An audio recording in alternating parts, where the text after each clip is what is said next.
Alex Penon me dit avec un Final Four de Ligue des Nations, puis une Coupe du Monde des clubs jusque juillet, les joueurs vont repartir la saison prochaine en ayant très peu coupé. Ce calendrier infernal ne risque-t-il pas de nuire à la qualité de la prochaine saison et de sa Coupe du Monde, comme ce fut le cas pour l'Euro?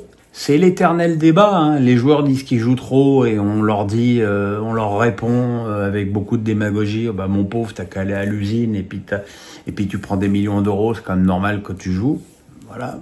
Maintenant, on n'arrive pas à faire le distinguo entre jouer et bien jouer et être en forme physiquement et du coup offrir un meilleur spectacle.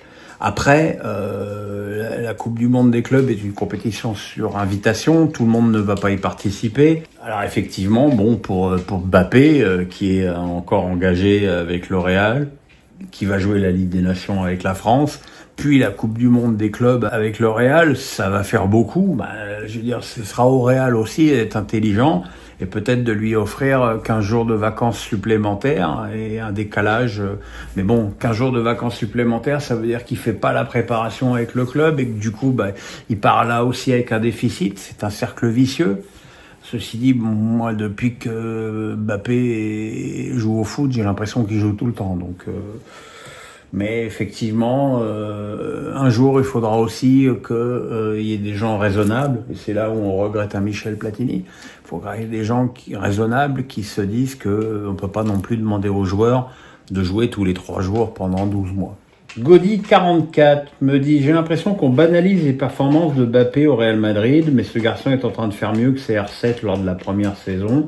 Nous devons respecter Mbappé au vu de ce qu'il a traversé lors de sa dernière année au PSG. » Alors, il fait aussi bien que CR7 avec 10 matchs de plus. Ça, c'est un point. L'autre point, c'est qu'il fait aussi bien que Ronaldo en jouant une équipe du Real que je considère totalement à la ramasse.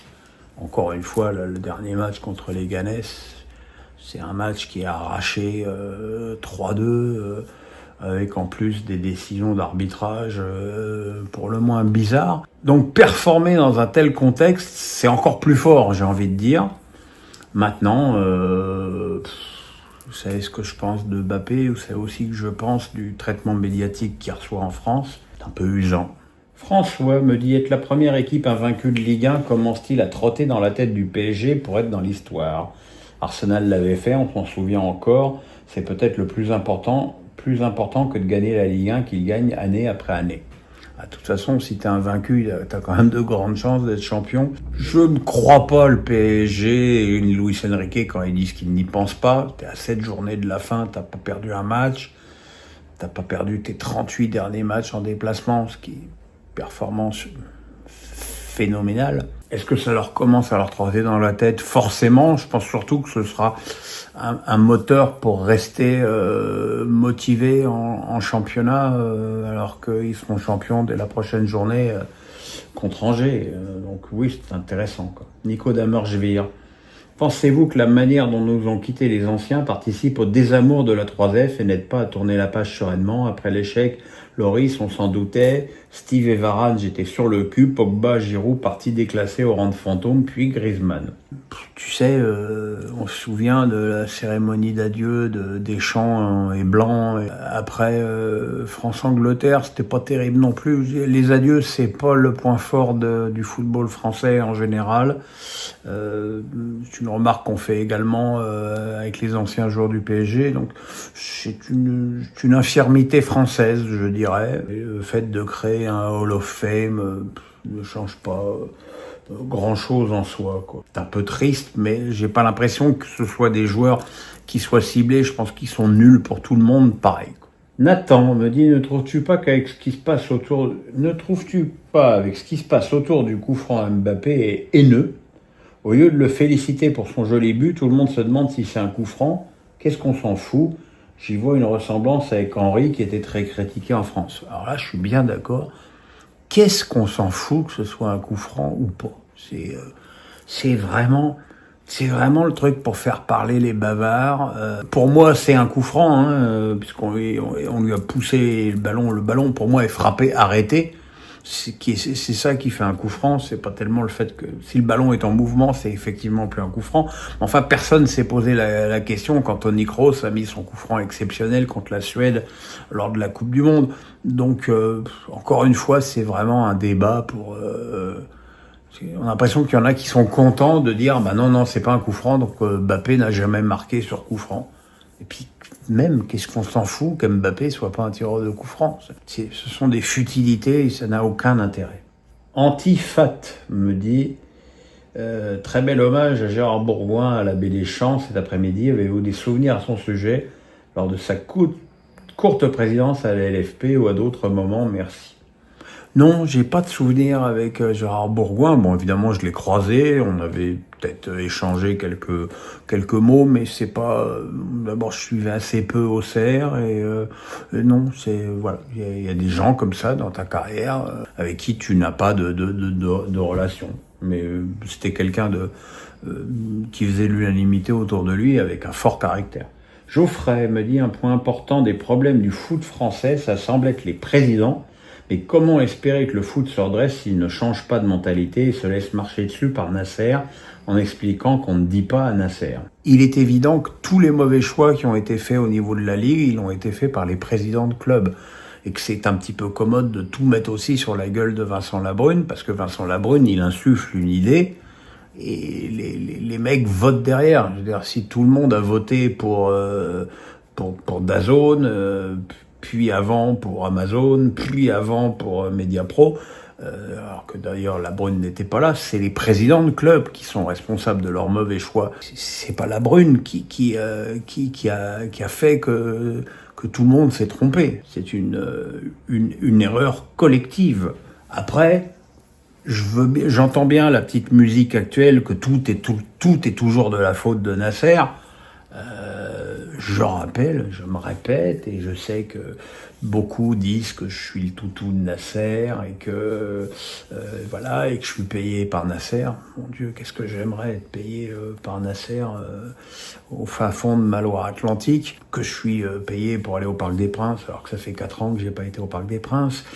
Je vous rassure, ça devrait changer bientôt, ça. Et d'ailleurs, il y a une interview très intéressante de Bernard Caiazzo, qui s'est d'ailleurs fait couper au montage de complément d'enquête, visiblement, parce que ses propos n'étaient pas anti-Nasser, et qui expliquait qu'il y avait eu déjà des propos bien plus graves qui avaient été tenus lors d'autres réunions de la Ligue, et où Nasser n'était pas concerné, et où il était présent. Voilà, il y a une réunion de la Ligue, ça saigne entre les mecs, mais bon, des conseils d'administration où ça saigne entre actionnaires, il y en a tout le temps et partout. Mais encore une fois, l'argent de Bein a déjà bien sauvé le football français, souvent, notamment au niveau, rien que cette année, au niveau du financement de la Ligue 2, puisqu'il y a Bein et rien d'autre.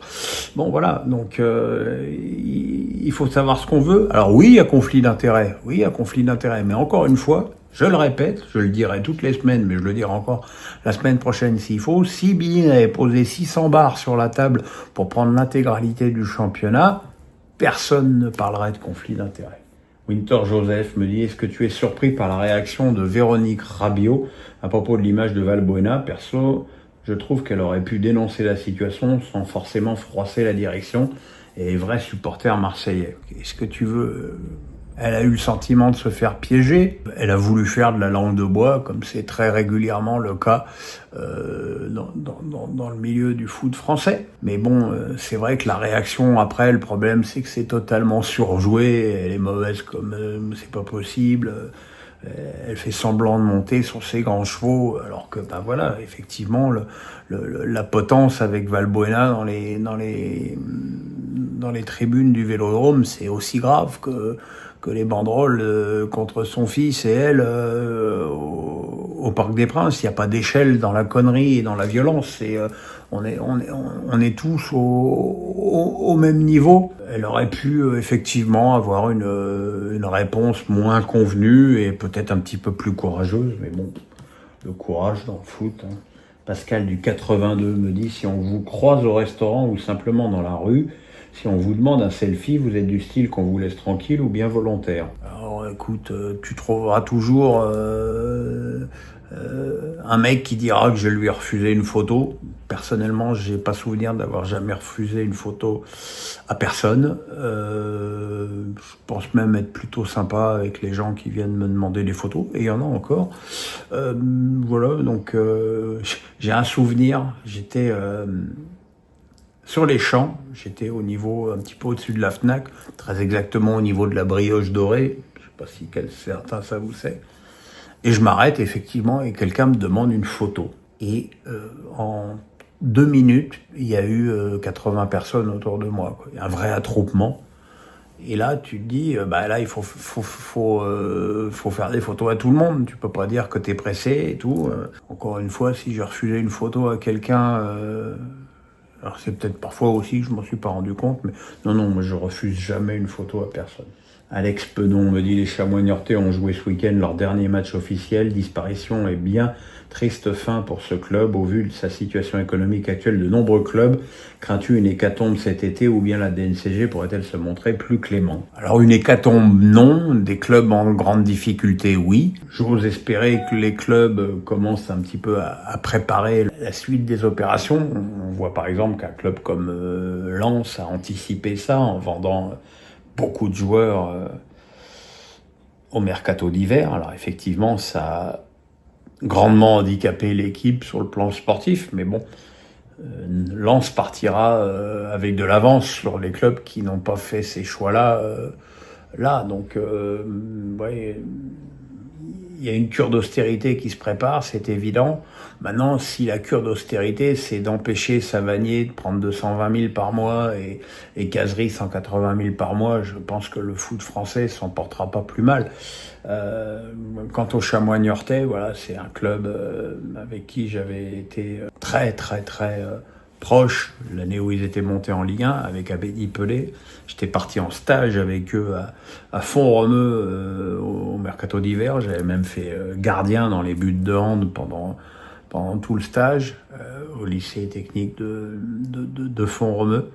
Voilà, c'est une tristesse, surtout je veux dire, à part le foot à Niort, il y a quand même pas grand-chose.